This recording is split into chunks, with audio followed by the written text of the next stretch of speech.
Good morning and welcome to Misericordia University's Fall Open House. I'm Glenn Bazinski, Vice President of Enrollment Management.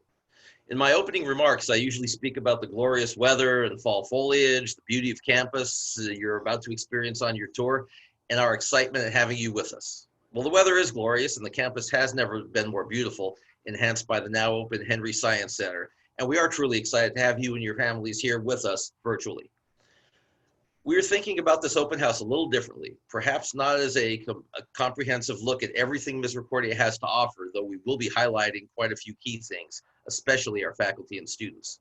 However, we're looking at today as a gateway to a future visit. While we aren't hosting large crowds right now, we're very busy with individual visits and tours, which are currently running 7 days a week. Our team will talk more about them during the morning. Suffice to say, we hope you enjoy this morning's event and hope it spurs a visit to campus soon and lots of questions, and hopefully, if you haven't done so yet, an application for the class of 2021. Right now, I'd like to begin our open house by formally introducing Dr. Kathleen Owens, President of Misericordia University, to say a few words of welcome. Thanks, Glenn, and good morning, students and families.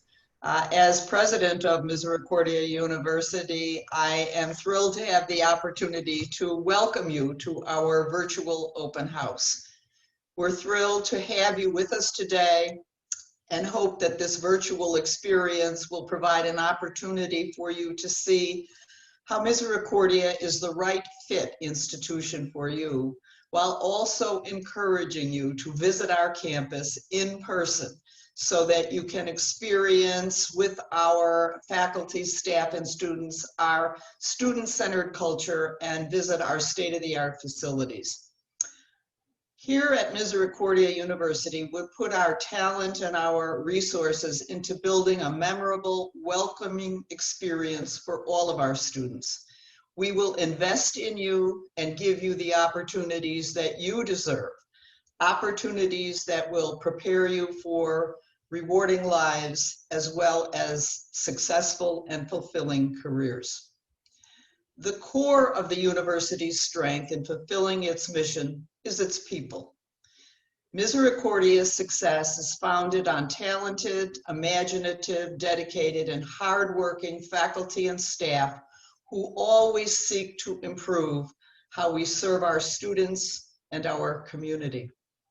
In addition to our degree offerings in the colleges of arts and sciences and health science and education and business, our relationships with nearby corporations and institutions provide students with unique internship opportunities and clinical experiences, leading to unparalleled preparation for successful careers and meaningful lives in a global society. At Misericordia, we enjoy a culture that sincerely wants every student to succeed. Our small class sizes, our excellent facilities, and our rich history in the liberal arts that allows for reflected and integrated learning experiences for our students enhances their total academic experience.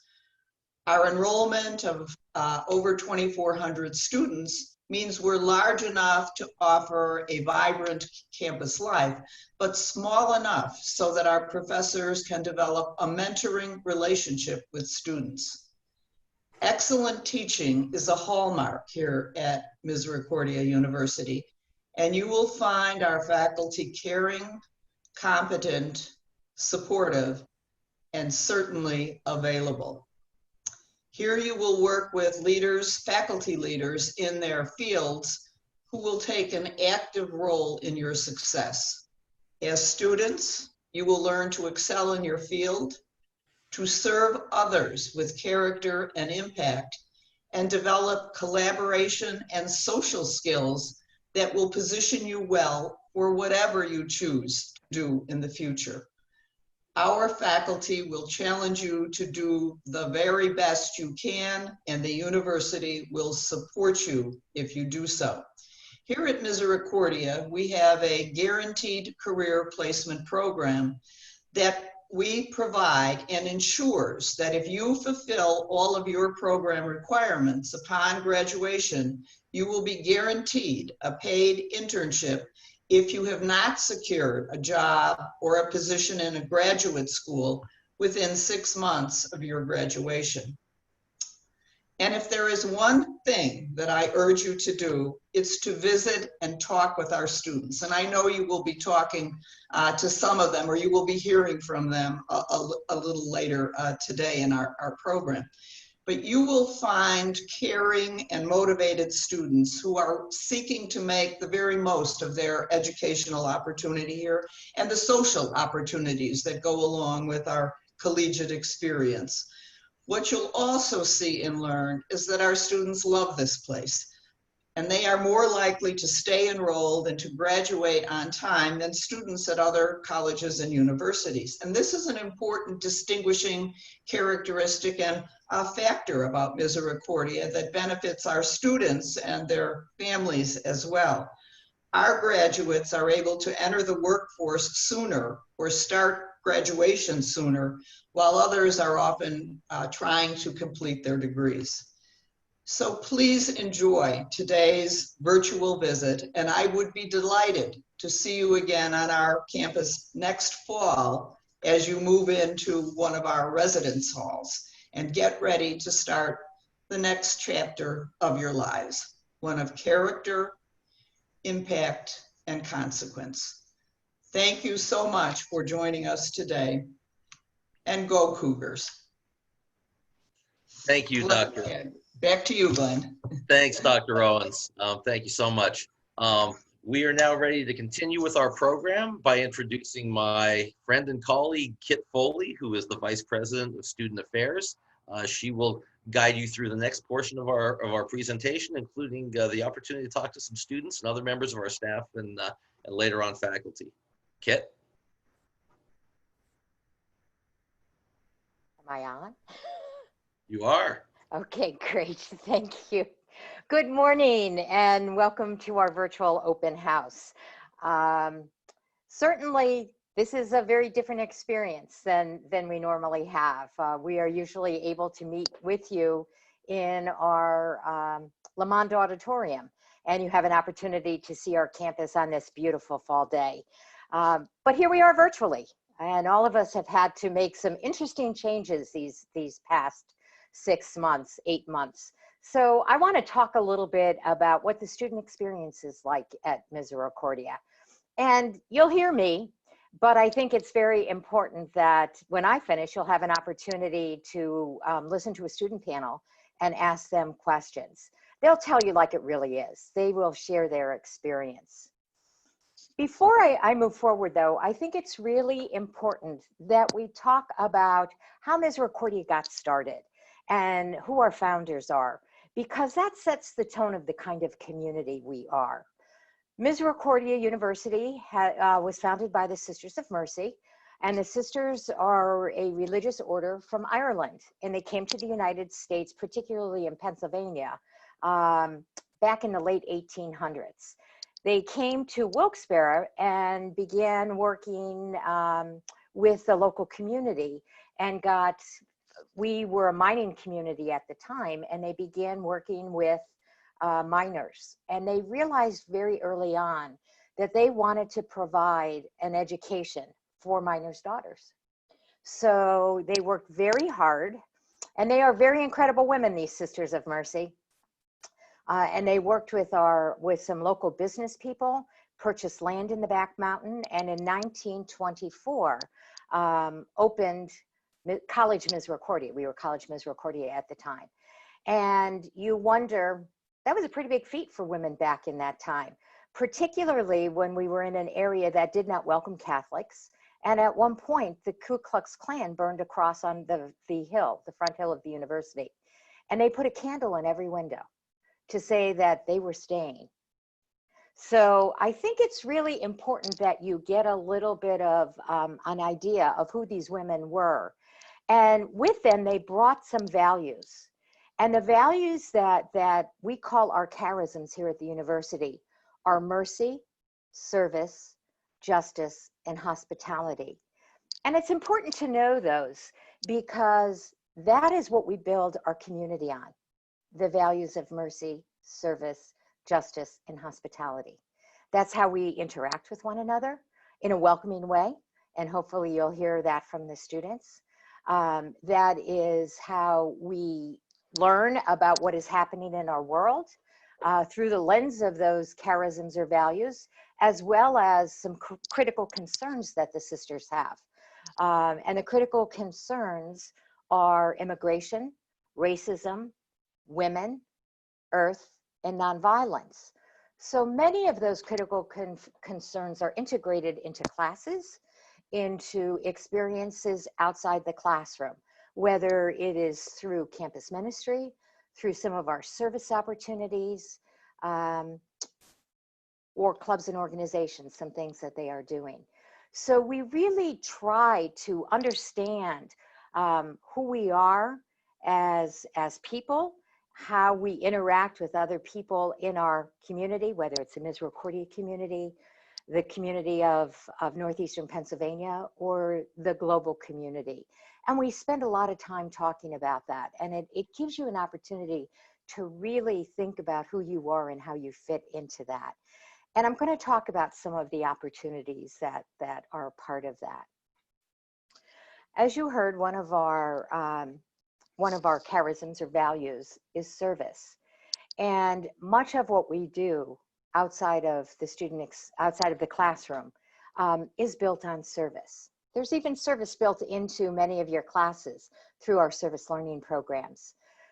But we are very committed to service at this university. Service comes through often our campus ministry department, they coordinate it, but many of our clubs and organizations do also.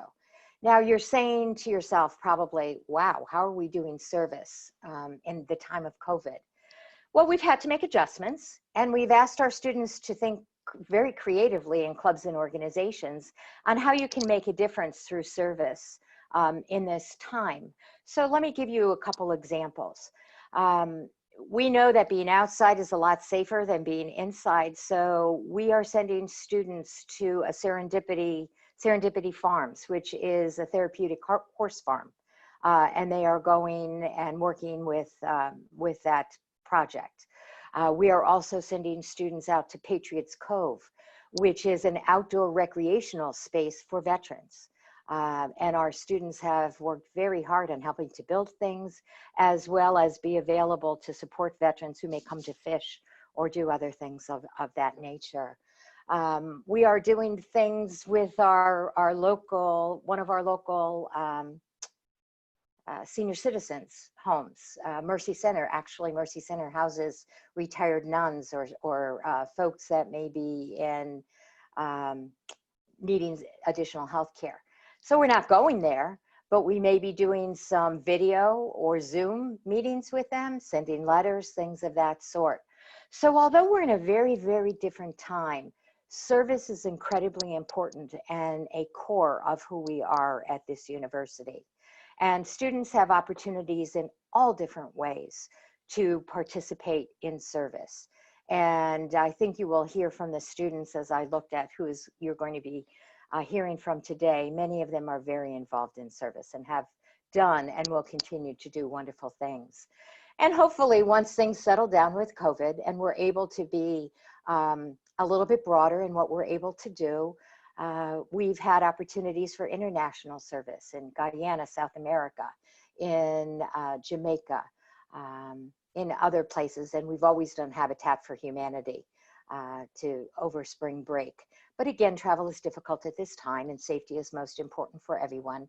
So we continue to monitor that very closely. So that's one of the kinds of experiences that students have. When you come to a university, many of you will choose to live on campus. And residence life is also a big part of the student experience if you do live here. And our residence life department, we have very different opportunities for students for living. Our first year students live in more traditional kinds of residence halls. And as you move further along, there are opportunities to live within suites and apartments and townhouses. But the residence life department works very closely. Our students that we call our resident assistants work very closely with our students to make sure that they are comfortable and integrated into our community, that they're aware of what's going on, that they are connected to services if needed, to supports if needed, etc. But they also do a lot of fun kinds of things. Again, in time of COVID, we have had to be creative. So we're doing things in much smaller groups. We're doing a lot of things outside. And we are also creatively using Zoom and other virtual platforms for meetings and coffee chats. Bring your coffee and sit and talk and things of that sort. So we're working very hard to connect our students together and make sure that they are having a positive experience outside of the classroom. We are doing some face-to-face activities too, and some fun things. We're talking about doing things outside. For example, we have a lovely state park, a couple of them actually, within a half an hour of the university. And we've had canoeing and kayak trips to the park, hiking, things of that sort, sitting around a campfire, making s'mores, getting to know each other. We're really trying to encourage students to also appreciate the beauty of our environment, because that's also one of the critical concerns of the sisters. If we appreciate the earth, we'll want to take care of it. Last weekend was our homecoming weekend, and the MAC, which is the conference that our athletic programs belong to, is not participating in any athletic events this fall. So we still had homecoming events. We had things done again in small groups. We had a band under a tent. We had lots of small portable campfires throughout our beautiful campus where people could gather. There were some food trucks that students could go. And our students have been absolutely wonderful about social distancing and wearing masking for the events, which allows us to do those kinds of things. I'm going to ask you to, when you have a moment, to go to one of our websites that we've put together at the beginning of COVID. We wanted to make sure that our students stayed very connected. So we developed something that's called Cougars in the Cave. And I'm going to ask that when you get a moment, you go to www.misericordia.edu/Cougars in the Cave. That will show you the kinds of opportunities that you will have on campus. There's a listing of events that are happening throughout the week. There are all the social media handles listed, and you are welcome to join and follow us on social media. We encourage you to do that so you can see what the different offices and clubs and organizations may be doing. We really encourage that participation. That helps us to be part of a community, because we know that all community these days is not face-to-face, even before COVID. We know social media is a big part of students' lives, as well as some virtual experiences. So we're trying to blend the tech with the touch, and how do we bring people together in both ways to give them a positive experience. I'm sure that everybody thinks about safety when you're coming to a college or a university, and that's an important thing for everybody to think about. As I talked about our community, we are a welcoming community. We are a community that cares about one another. And so people really respect one another and are very helpful. They look out for one another. Our campus safety office is with us 365 days a year, 24 hours a day, 7 days a week. They're always here to help us. And certainly we have put all types of protocols in place to keep everybody safe and healthy during this time of COVID. And our community has been responding wonderfully.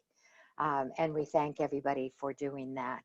So safety, we are also located outside of Wilkes-Barre, Pennsylvania. We're probably about 10 or 12 miles out of the city in a more, I'm not going to say we're very rural, but it's a quieter space, and we have a beautiful campus, and it has remained safe because of the care and concern of everybody on campus.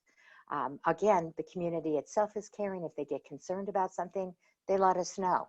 and we address it immediately. So all of us have an important role in keeping each other safe. And I think that's something that we do very well as a community. Today is National Mental Health Day. And I want to encourage each one of us that is on this call today to take some time, to take a breath, and to de-stress. This is a very stressful time for everyone.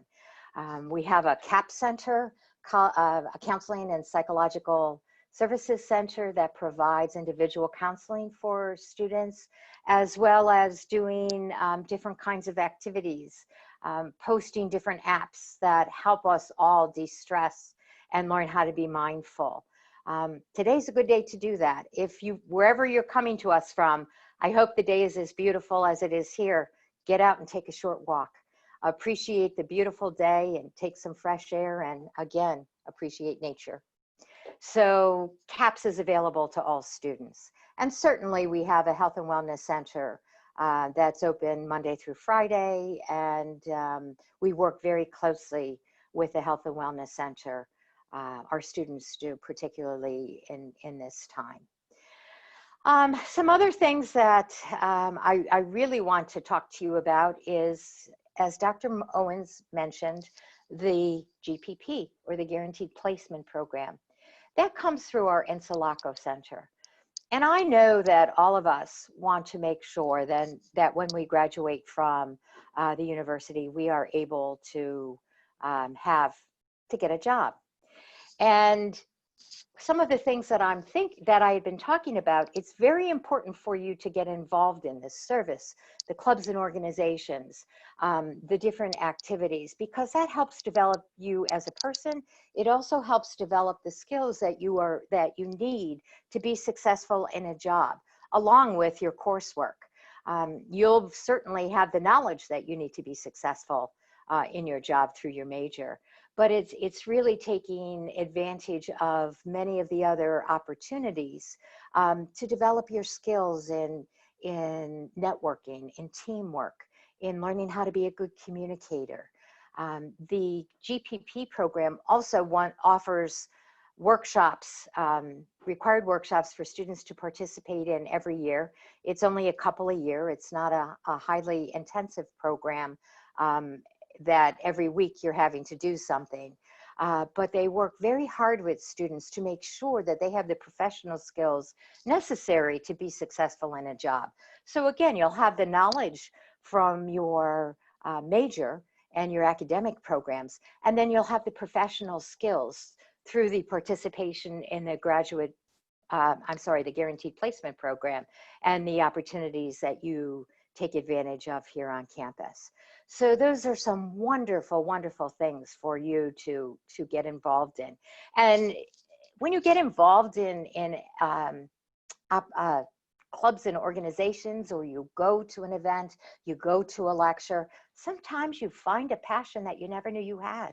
And then that becomes something that could become your career. And it's an exciting time. College is a time of great development and great exploration. And I encourage anyone, or all of you, wherever you go, to take advantage of the opportunities that do become available to you, so you can explore and develop yourself in lots of different ways.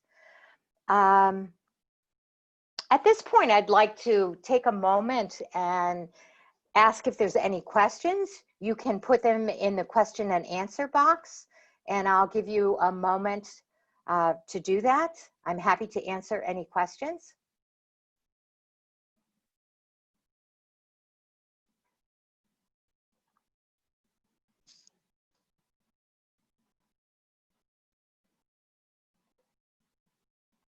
I must be doing a very good job then if you don't have any questions.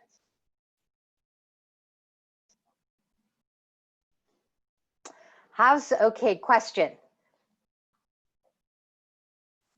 How is the athletic program? We have an incredible, thank you for asking that question. I didn't talk about athletics. Athletics is a huge part of our university community. Our teams are incredibly successful. Baseball has gone to the Division III World Series. Our women's soccer team has been in the Final Four. So most of our teams have always gone into playoffs after conference season. So we have an incredibly strong athletic program. As part of that, we also have the ability, students can participate in activities in our Anderson Center. There's a fitness center, there's recreational opportunities through intramural programs, etc. So if you are interested in athletics, you can contact the athletic department. There is a website for athletics also. And if you're interested in a specific sport, you can contact that coach. So another question, what is the expected time? I'm sorry, I just lost it somehow. Okay, a question. Do you have an orchestra or band that I could participate in? That is a very good question. At this particular time, we don't have an orchestra or a band. We do have some lessons that are available. Some of our students that play instruments get involved in our theater when we have musicals, things of that sort. But at this moment in time, we do not have that. Okay. How is the history program? I think that's a good question to ask a student. My experience from talking to students is students that are involved in the history program love the history program. So again, it's many times what you make it. You get involved in a program, you participate and take the opportunities that are available to you. We have some very fine faculty members in that program that are very well known, that are very well published. So I would hope that you would get very involved with your faculty. The major questions, I am going to ask that I'm not necessarily going to answer those questions because I think that's best to ask the department itself. They have the most knowledge. Do we have an early decision admission? And if so, what is the date for that? Admissions will, a lot of these questions have to do with academics. And again, I am not the correct person to answer that question. I'm trying to see if there's anything else here that I'm missing. How many clubs do you have? Very good question. Thank you. At this point, I think we're around 40. And certainly students always have the opportunity of starting their own.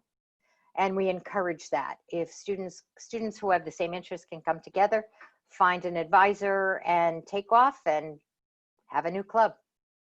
Clubs range from clubs that are affiliated with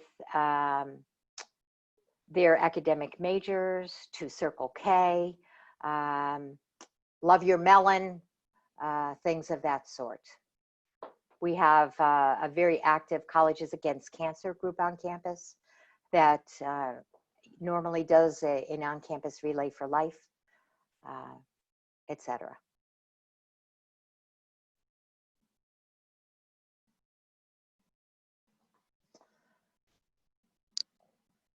Any other questions for the chat?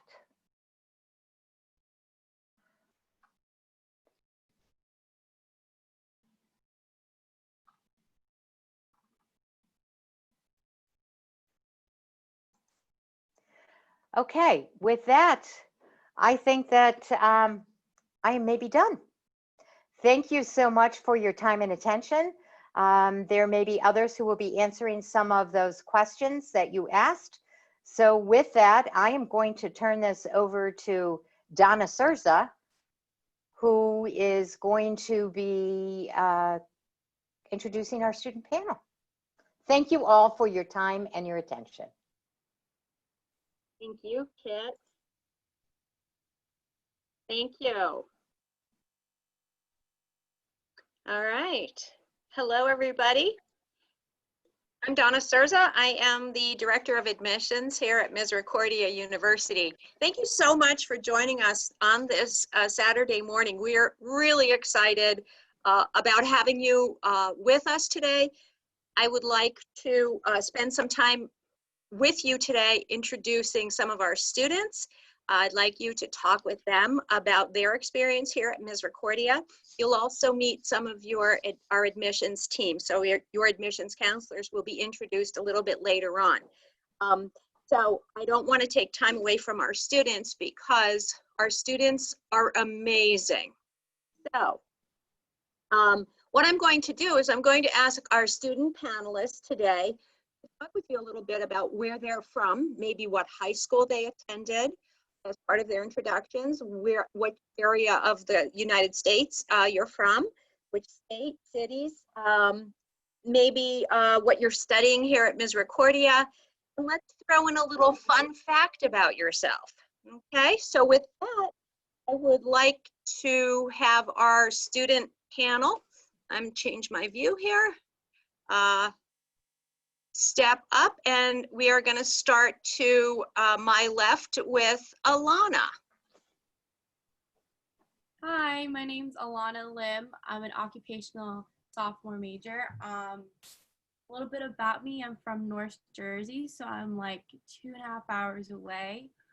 And a fun fact about me is that I guess English is my second language, so I taught myself how to speak English.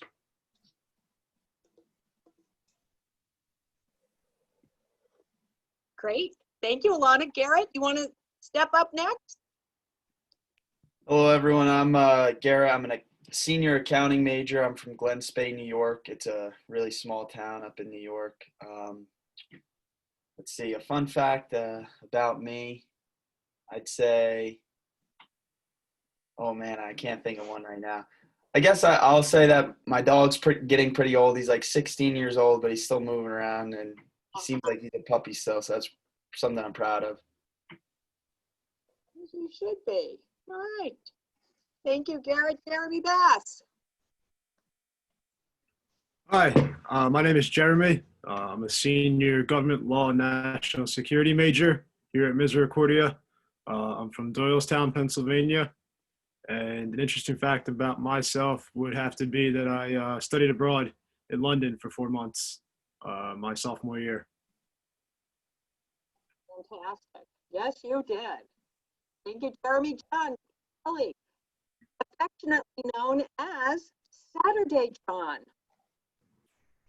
So I'm John Kelly. I'm from Levittown, Pennsylvania, and I am a medical and health humanities pre-doctor of physical therapy student.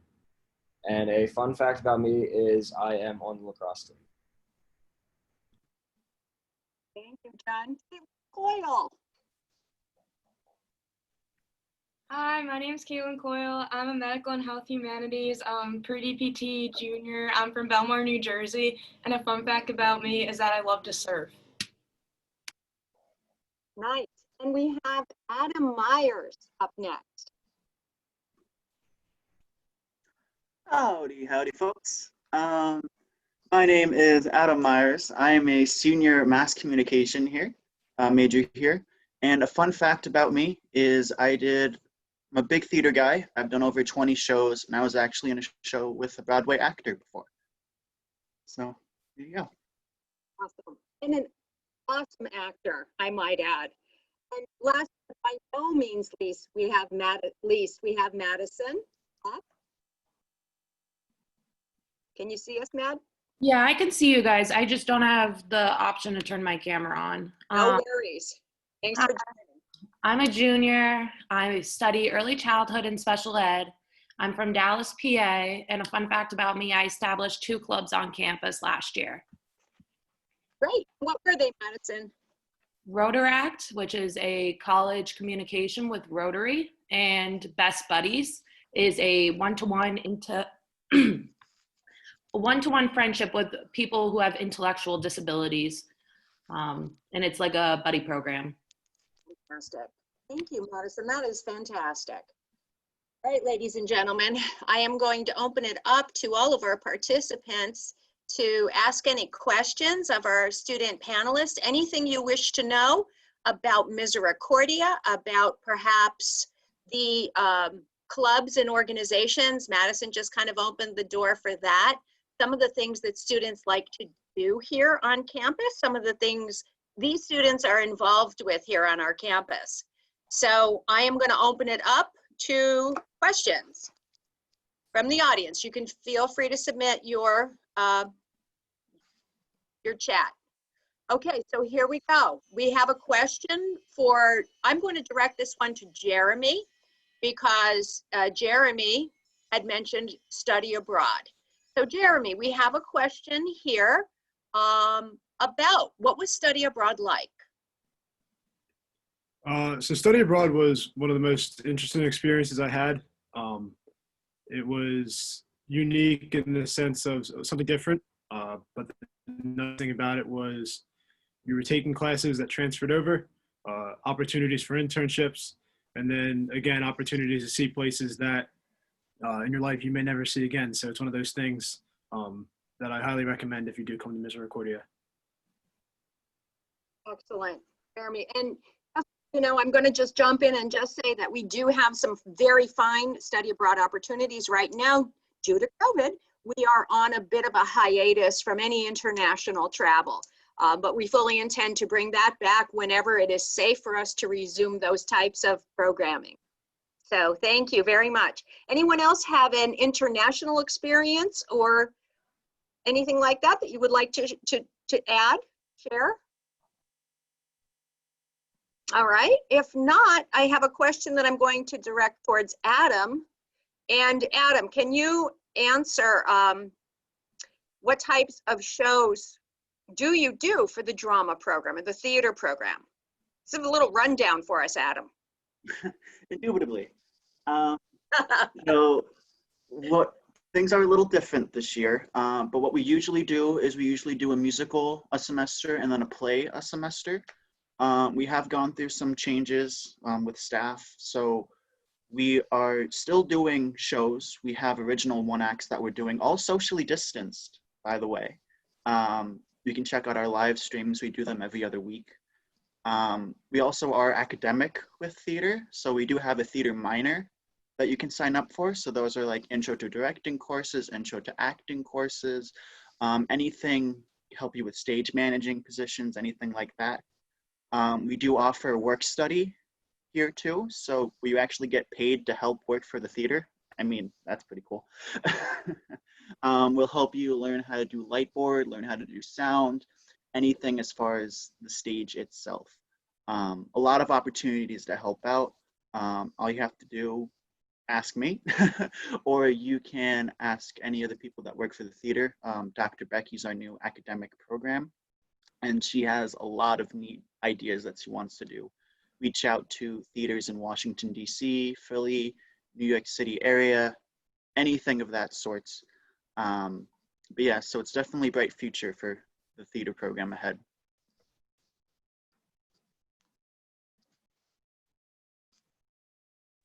Woo, thank you, Adam.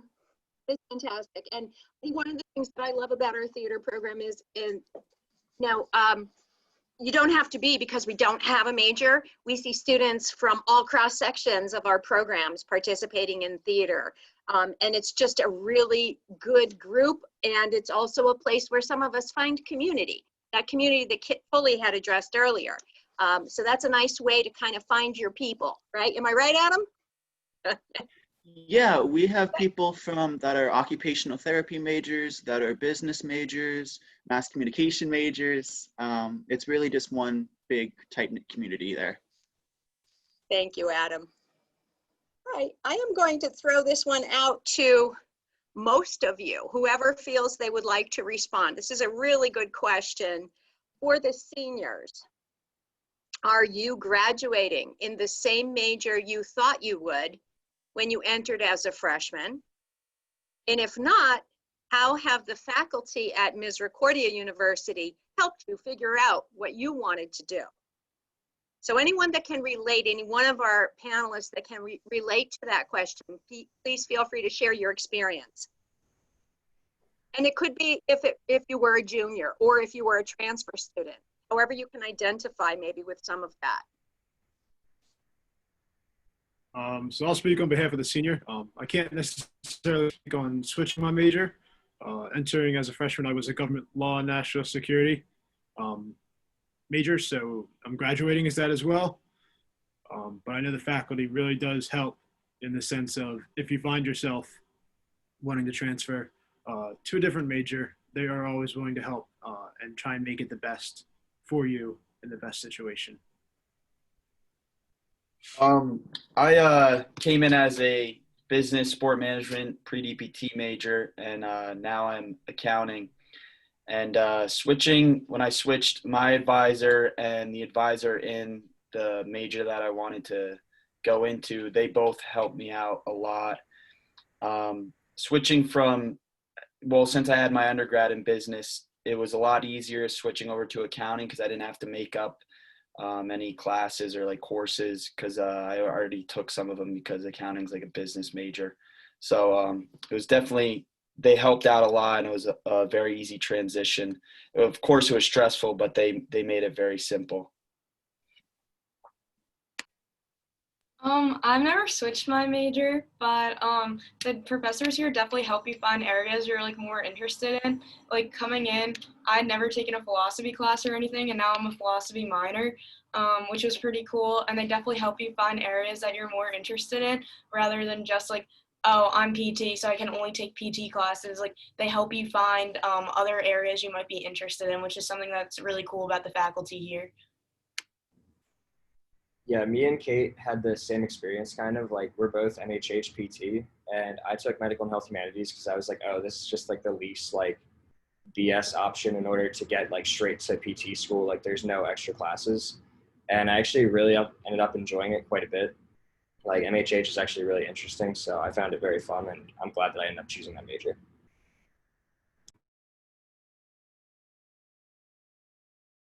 Anybody else? Are we good with that? Thank you. Great answers. Thanks for sharing. Adam, did you want to jump in on it? Yeah, I'll do a little snippet. I'm a senior here, so I've stuck with Mass Comm. It's not the most popular major just generally, but we do have a really great program. You get in it right away as a freshman. You help with our Highlander newspaper office, where it's an actual accredited newspaper, so everything you do is published, an actual published piece. We have Cougar radio station here. We also have our own television, so you really get right into it, and everyone's able to join and whatnot. I will say, going with Caitlin's point about the professors, what's really cool is all of us have our own supervisor. So talking about what minors we want, we actually get to talk to them and see what minors really fit our major, as well as making sure that we are taking the right classes so we do graduate on time, and make sure that we know what we're doing, and also the classes that we like too.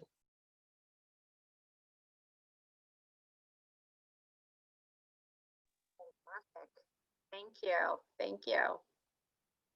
We have a few questions from our attendees today about campus life, activities on weekends.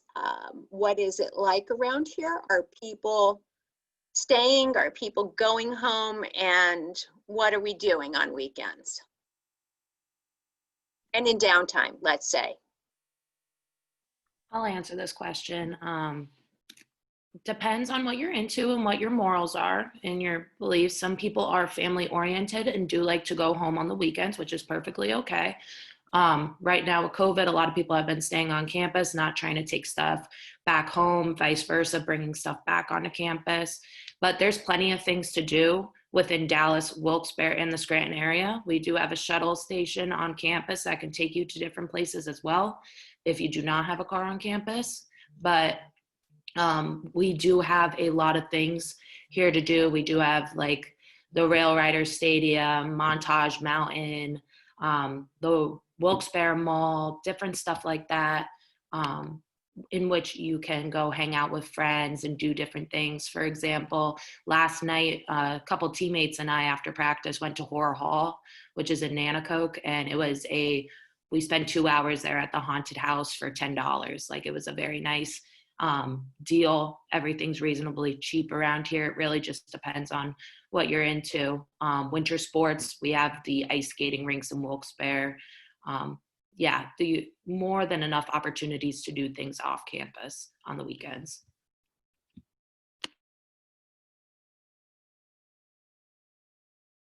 Also, Res Life and student engagement offer a lot of activities for people on campus and off campus students. So there's always something to do here, regardless if you want to go home or if you want to stay on campus.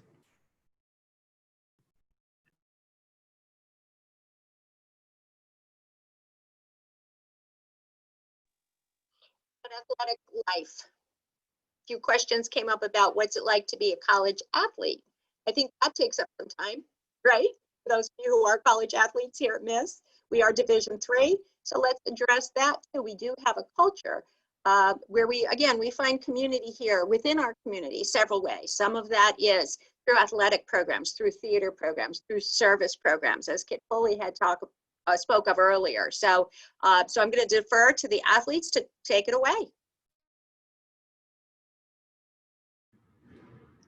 So being on the lacrosse team, it also depends on what team you're on. Like, baseball is very time intensive, whereas the other sports, women's soccer tends to be one of our more time intensive sports as well. Lacrosse, it takes up about 2 hours a day for practice, plus a little bit to get ready and clean up afterwards. And then you're also doing lifts and individual workouts and stuff, anything that you need to feel like you could compete better with other people in your sport, try to get that roster spot. So it takes up a decent amount of time, but balancing isn't very hard in my opinion. I'm able to be an athlete, work for admissions, do stuff in our Student Success Center, and still be able to be in my opinion, a pretty decent student. So.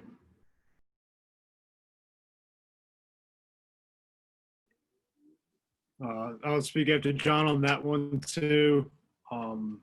Speaking from playing football here at Misericordia, it's a little bit different this year, but it is manageable. Plenty of time to get your studies done along with your athletics and stuff like that. Misericordia does a great job of being a student athlete and having that as the main focus. Fun fact, I transferred here last year. I came from a D2 school, transferred to a D3, so I did get to experience 2 different types of college athletics. I will say Misericordia field hockey puts an emphasis on community and our studies. It's always class first, then the sport. We dedicate probably 4 hours out of the day, every day, for our sport. We do practice 3 times a week right now, and we do lift for an hour after practice. We do mandate study hall hours each week. We do have a high team GPA. We have a 3.7, almost a 3.8, which we are all really proud of. We do travel a lot, and we do a lot of team bonding as well. It's a family away from home is the best way to put it.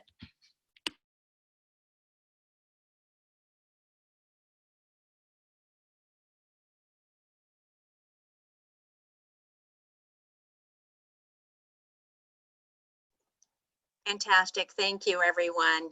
And the Misericordia University does provides a lot of support to our students to enable them to participate in rigorous academic curriculums, honors programs, and athletics. So I see a lot of questions popping up about, can I manage athletics and a rigorous academic program and honors? And by and large, our students would likely say, yes, you can. But time management is going to be an important skill set. Am I right, guys? Okay, great. All right. So Caitlin, can you tell us where your favorite place is on campus and why? My favorite place on campus is definitely the patio outside of Banks, because right now there's tents out there, which is supposed to be like overflow for the dining hall, but normally there's just like tables there, and it's so nice to sit out there and hang out. I study a lot outside of there, and it's really nice just to like be in the outdoors and see like your friends passing you and everything. So that's kind of been my favorite spot since freshman year. Nice. How about we just throw that one out to everybody? Everybody answer. Maybe whoever's ready, step up. What's your favorite place on campus and why? Hi. Okay, so my favorite place would probably be the Shakespeare Garden, which is right next to Interlochen Hall. And there's pretty trees, there's benches there so people can like study, they can read. And it's like right in the center of campus, right next to Mercy Hall. So you'll definitely like run into your friends, just like Caitlin said, with the patio. So it's a really quiet place to just read a book and study. My favorite place is the Dorf. It's one of our turf facilities here on campus. We have night games under the lights there in our stadium, and it's a really good place with a lot of memories.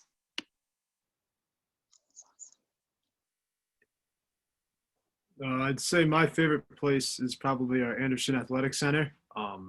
Being able to experience all the games and different activities that happen in that building, and kind of seeing everything happen there. I would have to say that the student engagement office is a place where I'm usually hang out, just because I've worked there over the summer and worked there during the school year. So I'm just in there all the time. It's just become one of my favorite places to hang out when I'm on campus. Yeah, guys, Garrett's a hardworking man. I have to say, obviously, I guess the Le Mans Theater, if you haven't guessed that. It's just one of my face. Again, kind of like Madison, I had a lot of memories there, and we do a lot of really cool events. Just like we did our, oh my gosh, our student talent show that we recorded and gave to everybody. So, yeah.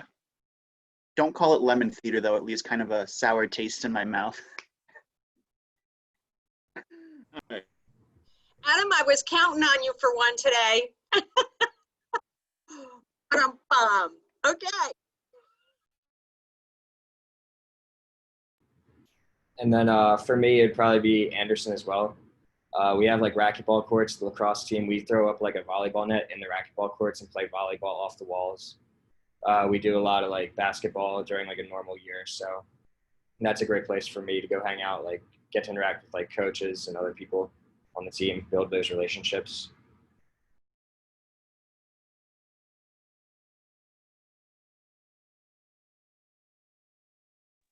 Everybody weigh in? All right, so I'm going to share my favorite places on campus. Nobody said the admissions office, which is one of my favorite places because I get to work with all of these great students and see them every day. Also, I have to say, guilty pleasure, I love Chick-fil-A. It's definitely one of my favorite places on campus to go grab my lunch. And the art gallery, which is inside Interlochen Hall. We have a beautiful art gallery set up. And as someone else also mentioned, the Shakespeare Garden. So we have some lovely places to look at and to experience Misericordia. I especially do a little shout out to the parents and families because these opportunities are open for your enjoyment as well. So those are some of the favorite places on campus. Okay. Okay, what else do we have here? Sorry, bear with me.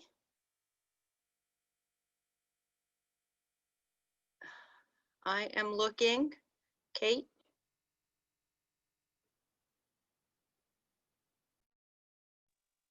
All right, here we go. How about some service opportunities? We talked about ourselves service being one of our charisms. So let's talk a little bit about any of the service opportunities that you've participated in here, and for how many of you was this concept of service to community and others a first experience? Let's talk about that a little bit.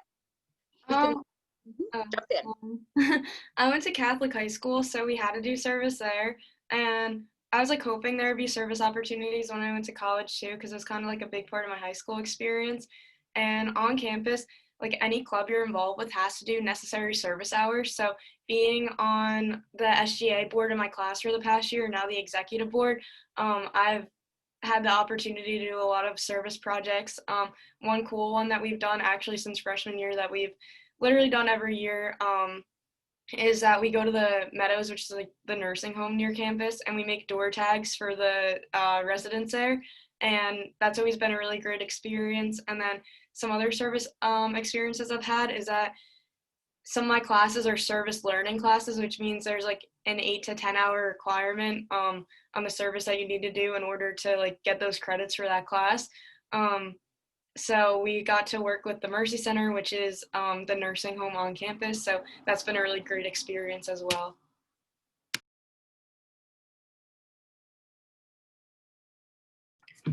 So I'm very involved in campus ministry here. I'm a coordinator for Kids on Campus, which is our babysitting club for single mothers with children. And so last year we would go to their houses while their mothers like went out to go run errands, and we babysit the kids. But this year, due to COVID, now we just send the kids boxes of like movies, snacks, just to know like we're thinking of them during this time. Also for MSOTA, I'm part of the OT club here. So we also have like service hours. Each semester we have to like have about 4 hours of service because we're really big on that here in Misericordia. So right now we're doing a charity walk. So we just record our miles and then we raise money for our club. One of the big service projects we did last year for Rotaract was our Christmas party. We had a couple people from SGA involved as well, if anybody remembers. We had a Christmas party for those from low economic homes.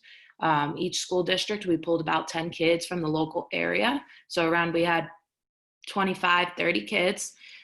You were paired as students, paired with someone from one of the low economic homes. And we did a day itinerary of a Christmas special is what we called it. So we took these kids to McDonald's for breakfast. Then we took them to the local Boscovs after, and each child got to pick out $500 worth of clothes, toys, or anything that they need at home without any questions asked. And then from there, they had Santa come in, and then we played the Polar Express and sang a few Christmas carols at the bottom of Boscov's. And then we took them home and hoped that they had a great Christmas, that sort of thing. But it was really nice seeing each individual child with the money that we raised from the fall go home and have an awesome Christmas.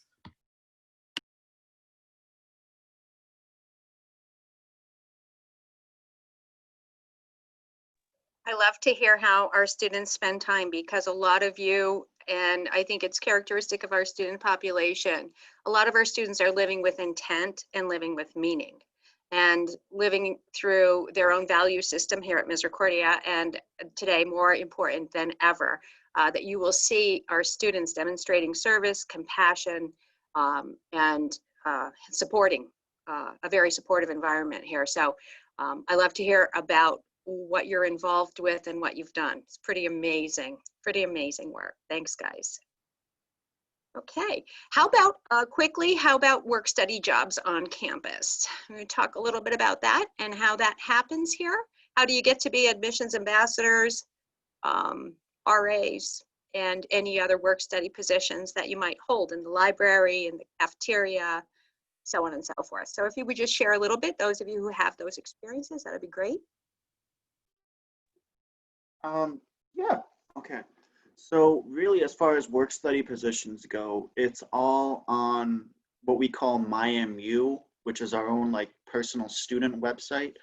And there's a whole list in almost every department that could always be using some jobs. So our information technology department, for student help desk, all you would do is you would apply, you click the position, and you would fill out your resume.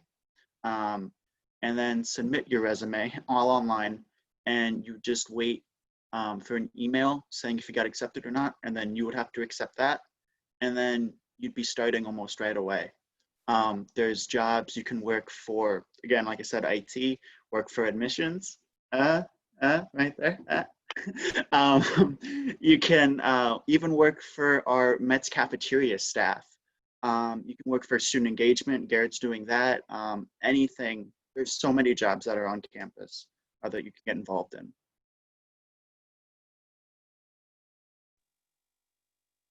I think one of the nice things about student positions on campus too is that you do get to know, that's how you get to know your staff. You will get to know your faculty here in your classrooms and through your engagement with them as you learn. But workspace positions often give you the opportunity to get to know the rest of us here in the admissions office. And like Adam said, throughout campus community, every office employs student workers. And so part of it is part of the financial aid awards, which we'll talk about a little bit later on in our presentation this morning. Okay. Okay. Any burning questions? I'm going to, if not, I'm going to ask the admissions staff to start coming on so we can get the, okay. Oh, sorry, one critical question before we log off. Why did you choose Misericordia? Would each of you share why you decided to come here? What led you here? So let's just start in any order. I guess I'll start. Misericordia is kind of that place when you step on campus, you find out. I got the feeling that you belong right away in the sense that it's the place where people are accepting. I know one of the big jokes on campus is the door holding, and everybody holds doors here. So it's one of those places you feel welcomed and as a community in a sense when you first show up.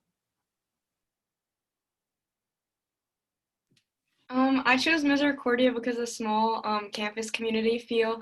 I really liked how it felt like home the second I stepped foot on campus, and I really loved how like each member of the community like wants to get to know you and be impactful in your life. And I think the biggest thing that got me here, it was obviously the draw to like the PT program because they have such an amazing program was like why I found out about Misericordia because I do live 3 hours away and it's not like a big school from where I'm from. But I definitely found out about it because of PT and fell in love with it and stayed here because of all the amazing people on campus. I would have to agree with Jeremy. I've been around the school for a while, and ever since I've been here, like people are always so nice. People are always smiling. They always say hi. So I've always felt very welcomed. So yeah, I think just the community and the environment of the school was so appealing to me when I first came to Misericordia. Yeah, going off of what Caitlin said, we are a really tight-knit community. I think statistically online, we're about 19 a class, but for me, I've had a class as small as 7 people. So you really do get that personal experience with your professor. They actually know your name, your strengths, your weaknesses. As stereotypical as the saying is, you're not a statistic, you are an actual human being on this campus. That's why I came here.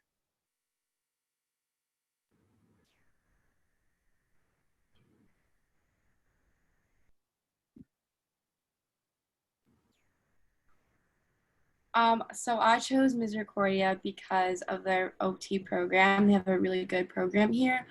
And what was really unique about it was that we have our option our junior year to follow the master's program or the doctoral path.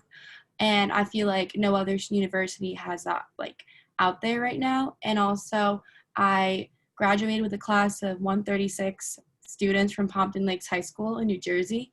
And when I got here, it just felt like that same family tight-knit community that we have back home.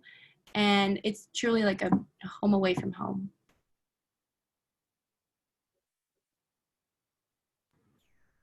Yeah, a big thing for me was like you could just jump right in anywhere. Like I didn't know that at the time, but you really can. Like I walked into admissions one day and was like, hey, I want to give tours. And next thing you know, I have a funny name on my name tag because Donna was like, well, let's just go do it. So between that and like res life, I do a lot of things and everyone just wants you to be where you are. Like no one has any problems like letting you jump into what you want to do.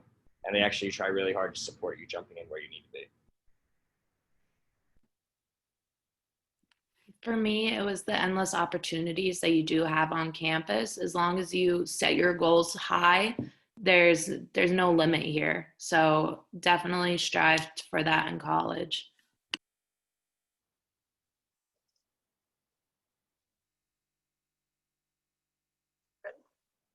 Anybody else? We all get in? Okay. Fantastic. So what I do want to share with you now, I see a lot of questions have come up around our academic programs. So let me remind you that you want to stay tuned. Following our presentations later, you all should have received some links to faculty sessions. So you'll be logging on around 11:30. And so I strongly encourage you, if you have questions about your program of interest, the opportunity to meet directly with our faculty. They'll talk with you about admissions criteria, expectations, curriculum. In some instances, you may get to meet some students, and you also may get to hear from some of our alumni. So they have a full agenda for you later on the academic programs. So thanks for bearing with us and tuning in today. I think we are going to segue now over to the introduction of our admissions team. Would like to thank all of our student panelists for doing what they do. Our students are called ambassadors, and these students today have done an amazing job giving you a vision into what students and life is like here at Misericordia University. We hope that you have enjoyed meeting some of us. We are available. Campus is open for tours, and I'll be talking about that a little bit later on. But you can actually come to campus and meet some of these fine students who are the ambassadors of goodwill and much goodness here at Misericordia University. So thank you all, guys, for your help. As usual, enjoy this day. Bye-bye.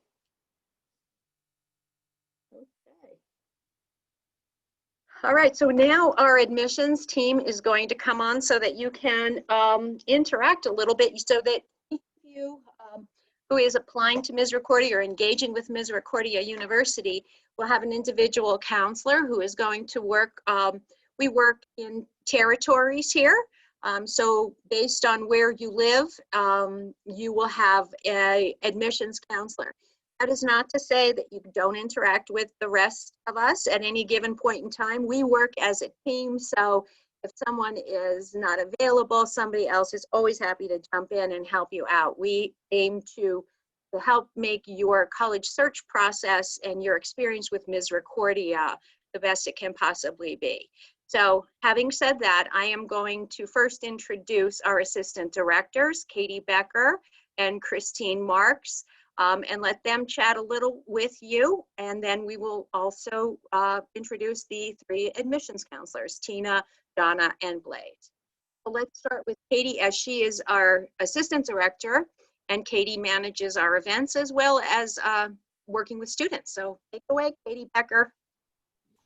Hi, everyone. My name is Katie. Like Donna said, I work with all students that are local to Misericordia. So if you're from Luzerne, Lackawanna, or Wyoming counties, I will be your admissions counselor. I know I've met quite a few of you already on virtual visits. I also work with any students that aren't in states that you'll hear listed from the other counselors. So pretty much anybody outside of a 4-hour radius, I'll be your admissions counselor as well. And just to follow up really quickly on what Donna mentioned about the links to the academic session, I did put the link to the webpage in our chat box. So if you haven't visited our open house webpage, you can go there and find all of the academic sessions for later on. But that's me. And with that, I'll turn it over to Christine Marks. Hi, everyone. My name is Christine Marks, and I work with all of our transfer students here at Misericordia. And I also work with first-year students in the PA counties of Carbon, Lehigh, Monroe, and Northampton. So I look forward to working with you guys, and let us know if you have any questions. Hi, I'm Tina. I work with students from New Jersey, Delaware, Maryland, Virginia, DC. That's pretty much all. So if you guys have any questions, don't feel free to contact any of us. We're all here to help you.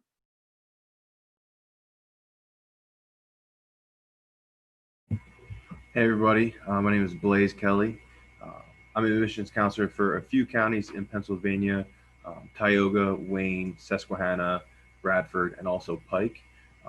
As well, I am the counselor for New York State and all of the New England states as well. So looking forward to meeting and speaking with all of you throughout the college process. Hi guys, I'm Jonna. All of the other PA counselors were able to list their counties, but I've got everything not listed. So I've got a nice little visual aid. And basically everything except this northeast corner. I see some names I recognize, and I'm really happy to continue working with everyone.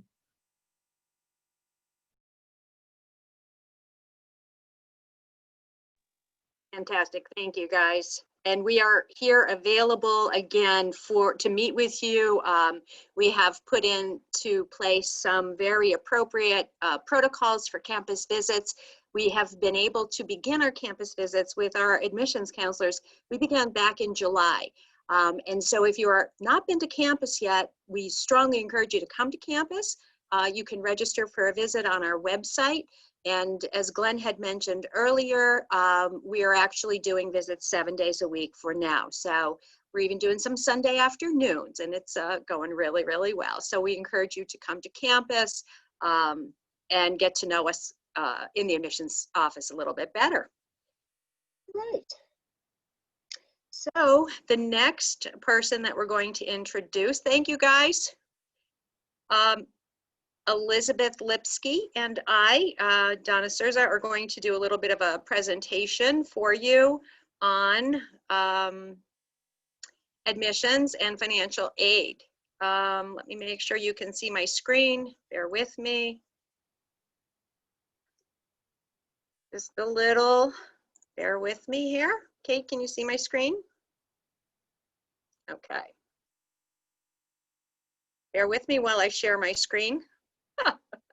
And I just want to introduce Liz Lipsky, who is our Director of Student Financial Services. So while I'm fixing up my screen, Liz, do you just want to say hello and a few words about what your staff does here for us at Misericordia? Good morning, everybody. My name is Elizabeth Lipsky. I am the Director of Student Financial Services. My department oversees all of the financial aid processing as well as the student accounts area. So we oversee the billing and refund part of students. Thanks, Liz. Liz's team will begin to work more closely now, especially with our parents, as we move through the financial aid process. As you know, we at Misericordia will be talking a little bit about how we assess your need, your financial need. So Liz's team will help with all of those questions as walking you through the process. For now, I'd like to just present to you a little bit of an overview of the admissions and financial aid process.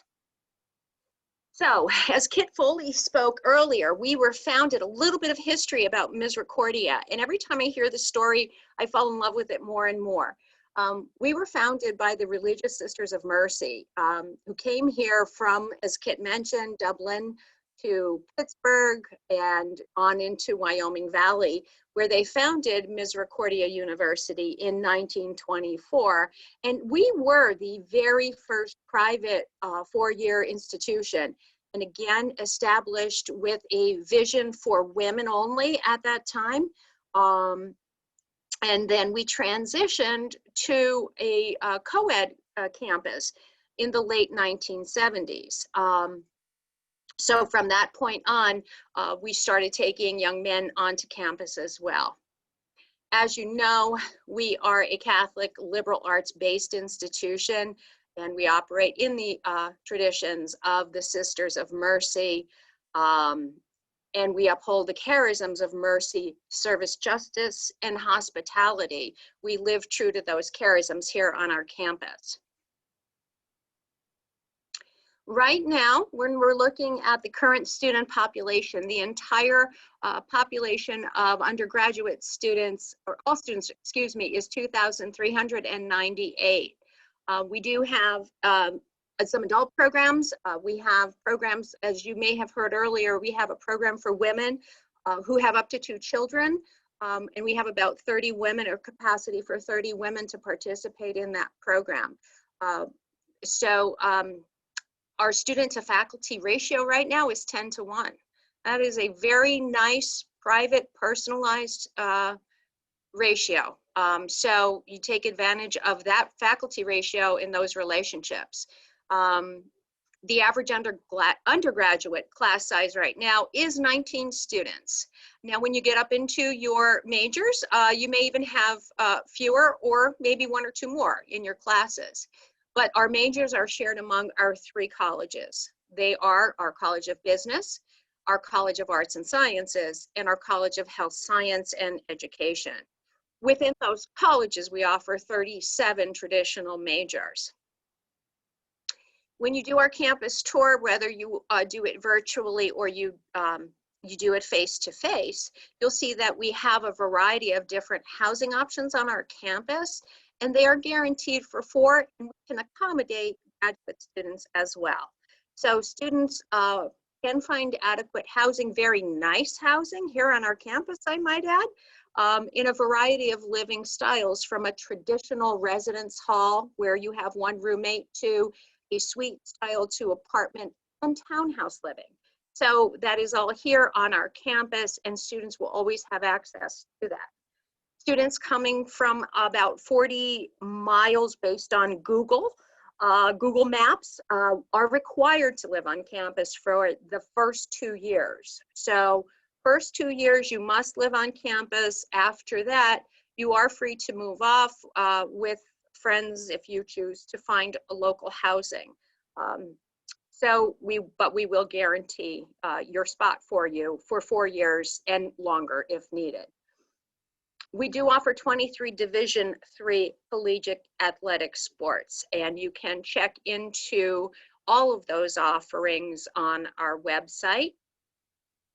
99% of students will receive financial support. So that, please know, when we talk about the cost of higher education and the cost of Misericordia University, we do help to support. We do everything that we can to help our students with affordability for this education and to help make a Misericordia education here possible for students and their families.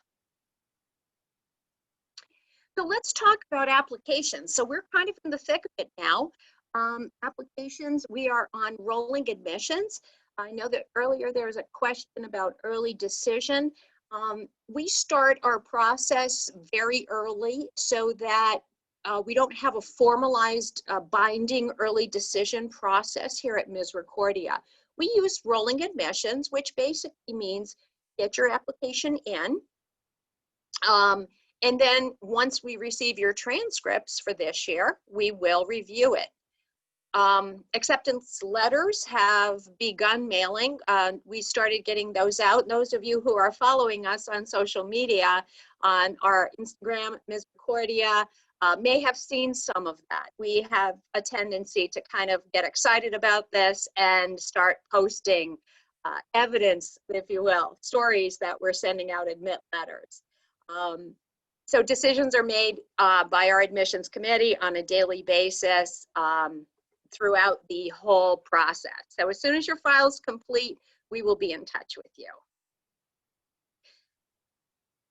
Let's talk a little bit about the application process itself. So we are happy to say that we have our own individual application at misericordia.edu/apply, and we've also been present on the Common App. We are a member of the Common App. There are no application fees for you either way, so that we will not charge. You can find us through the Common App or on our website. And there's no, it's just a matter of your preference.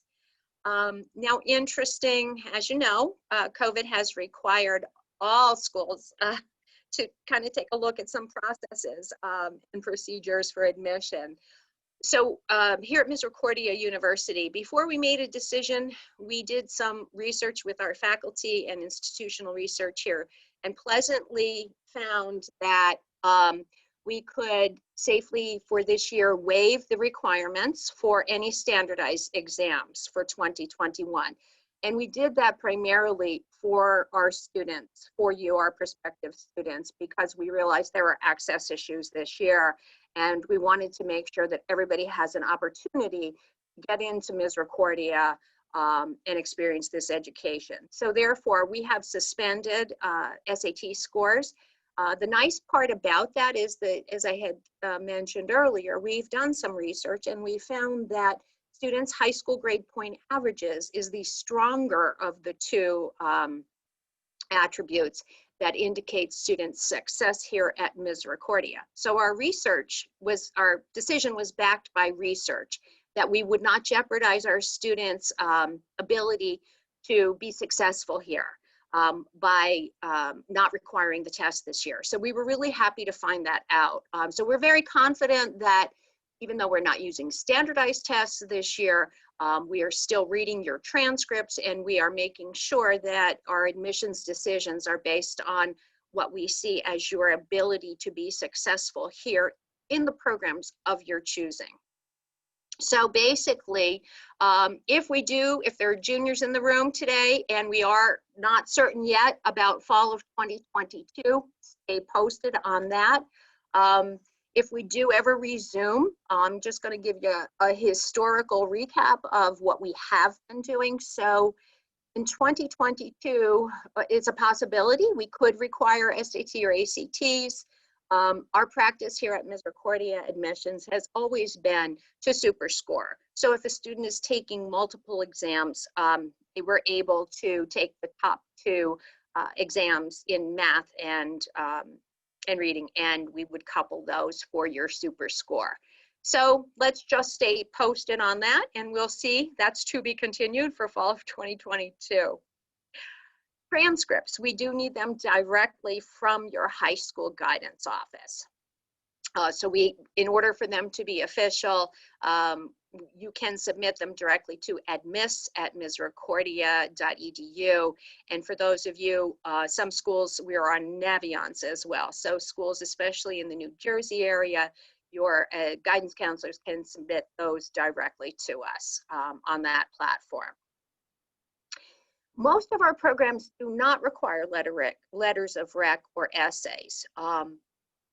If you'd like to send them in, that's fine too, because that helps us to get to know you a little better, but not required for most programs. So that when you get into your faculty sessions, you can ask about the letters of rec and the essay options in those programs. Okay, I am going to speak for a few moments about our scholarships. That Misericordia University operates here is upon admission. Once you're admitted to Misericordia, we will assess you for merit scholarships, and that part is done here in the admissions office. So when we talk about merit awards, what we're talking about is not your family's financial need, but we are talking about what have you done in high school, basically. We're looking at your academic record, and we are awarding you a dollar amount based on that.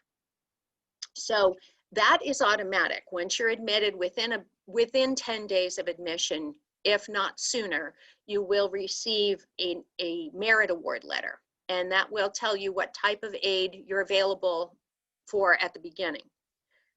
So the merit awards here at Misericordia range from roughly $6,000 a year to roughly $20,000 a year. We do the standardized academic scholarships, assessing your grade point average this year. And again, no SATs required or considered for scholarshiping. So it's just your high school grade point average. If you are a resident student, and by resident, I mean you're living on campus. A resident student will also receive a standard award of $2,500. If you're living on campus. Commuters would not be eligible for that. So if you're living off campus or living at home, you don't qualify for that. We also have a legacy award, which is great because we do have a legacy here, a lot of legacy students here. And that basically means mom or dad or grandma or grandpa were Misericordia alumni. So you will get a $1,000 award for all of your 4 years of undergraduate study here, if mom or dad, grandma or grandpa are alumni. Finally, we have an alumni referral grant. Now, this is important, so here's perk up on this one. If you know someone who referred you to Misericordia, it could be your best friend's mother, it could be one of your teachers, it could be your guidance counselor. If there was someone who's alumni of Misericordia who said, hey, you should check this school out, make sure you list their name on your application, because we will offer you a $500 per semester or $2,000 total alumni referral grant. So you'll get to keep that regardless. So make sure that you do that upon the application. Once we start scholarshiping you, we won't go back and add it. So make sure that you get proper credit if someone's referred you here who's alumni. And finally, excuse me, I'm going to talk for a few moments about our Sister Mary Glennon full tuition scholarships. This is one of the things that gets me excited and one of the programs that I love most here at Misericordia, because it provides opportunity for students to compete with one another in for full tuition scholarships. So this will be our 4th year of the Sister Mary Glennon Scholarship Program. We will be sending announcements out shortly just to notify students that we have this opportunity. And then we'll also be sending invitations to those of you who have applied, been admitted, and are qualified. Okay, now let me just talk about that and say that again. Been admitted and are qualified. This year, because of COVID and the changes in the standardized exam scores, we are only requiring a 3.7 cumulative grade point average in order to participate in the Sister Mary Glennon Scholarship Competition. So we will invite all students who have been admitted prior to January 1. We need you to get admitted prior to January 1 of 2021. And then we will invite you to participate in this phenomenal scholarship program. Students, I'm sorry, just getting my cues here. Students are invited to participate. It is essay-based, so that you would write an essay, and then we will select, a faculty committee will select finalists who will then come to campus for an interview. Everything else will be done virtually this year, but we will have on-campus interviews with our faculty committee and some of our student recipients. This will, as I had mentioned, this will be our 4th year offering the scholarship. So it is full tuition for 4 years of undergraduate enrollment here. Okay, so stay tuned for that. Again, we offer 6 of those, not even offer 6, we award 6 of them. So the process is really interesting and a lot of fun. So we look forward to participating with you in that process. Okay, I'm going to turn it over to Liz Litsky, who you have met earlier, talk a little bit about financial aid. Thank you, Liz. Today, we're just going to give a brief overview of the financial aid process and give you some next steps, what happens after you are admitted, deposited, all of that. So the first thing that you should be doing, if you have not already done this, is the free application for federal student aid, or the FAFSA. It can be completed at studentaid.gov. The application for this upcoming year opened on October 1st. And this is really important, especially for the Pennsylvania residents. There is a May 1st, 2021 deadline for state grant eligibility. Anything after that would be considered late and you would not be considered for the state grant. We are hoping to be sending out the first financial aid award letters a little bit earlier than expected. It's listed as early December. We're hoping to get those in your hands a little bit earlier than that this year so that you can make a decision on time. And I do want to also mention some external scholarships. I know Donna mentioned all the internal in-house scholarships that Misericordia has. There also are some great external scholarships, such as the fastweb.com website is a good place to look. They have thousands of scholarships out there. Also speak with your high school counselor. They may have some opportunities that you're not aware of, and they just may be there for you to go and ask. Another great place to reach out is different community organizations that you may belong to. They may have certain scholarships that they award to students that are attending higher education. And I also do want to mention about the FAFSA, which we didn't have on here. It's important to file the FAFSA to be considered for any Misericordia need-based aid. So as Donna mentioned, the merit aid and all of the scholarships she mentioned are awarded through the admissions process. We do have need-based grants for students, but you have to file the FAFSA.